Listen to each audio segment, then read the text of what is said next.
Hey friends, so today for math, you have a worksheet and it's completely a review sheet about calendar and filling in the missing numbers. So this is going to be great practice for you.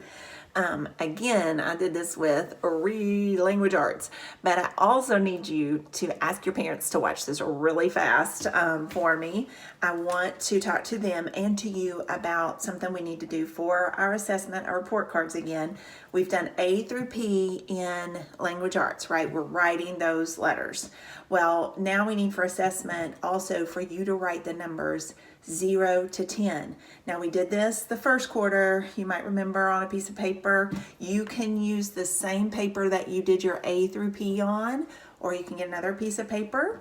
It doesn't matter. But what you want to do is start with 0, okay, and then 1. Now remember how we've said we want to make a meatball space. That means we say, parents, like in a word, we would use spaghetti spaces, or like a teen number 12, we would want the 1 and 2 right next to each other. But when it's time for a new number or a new word, we want a bigger space. So we try to think of it spaghetti, meatball, a little bit bigger. So make sure, kids, that you do that meatball space, because if I did the 2 right next to the 1, what's that look like? That's a 12. We're not writing 12. We're writing 0 to 10. So I'm going to go 1, 2. Now this is the same as the handwriting for A through P.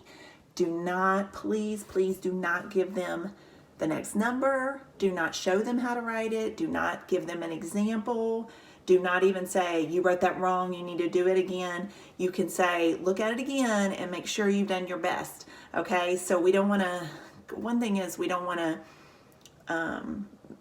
discourage them or get them to a place of like, oh, I can't do this, because they already, if they're struggling a bit with it, then they might already be feeling that way, and we don't want them to be so discouraged. So we just, and we want to know what they know, okay, because this again will help us to see if we need to go back and work on some things. And with this NTI time as it is, and last year's NTI time as it is, things are a little different. There are things that we're having to go back and maybe slow down on that we might not have had to do before, and we can do that individually or small groups, so it's not a big deal, as well as we move ahead with some. So hopefully we'll be back in that classroom on, prayerfully we'll be back in that classroom on January 4th, and we will do that, okay? We'll do that. But this is what we want, okay? And kids, take your time, think, do your best writing. Remember how they start at the top. Most everything starts at the top, so a 7 is up and down, not down, up. Start at the top. All right, if they seem to be doing all their letters from the bottom to the top or something, if you parents can make a little note of that for me, that will help me. All right, thank you so much, and work, work, work.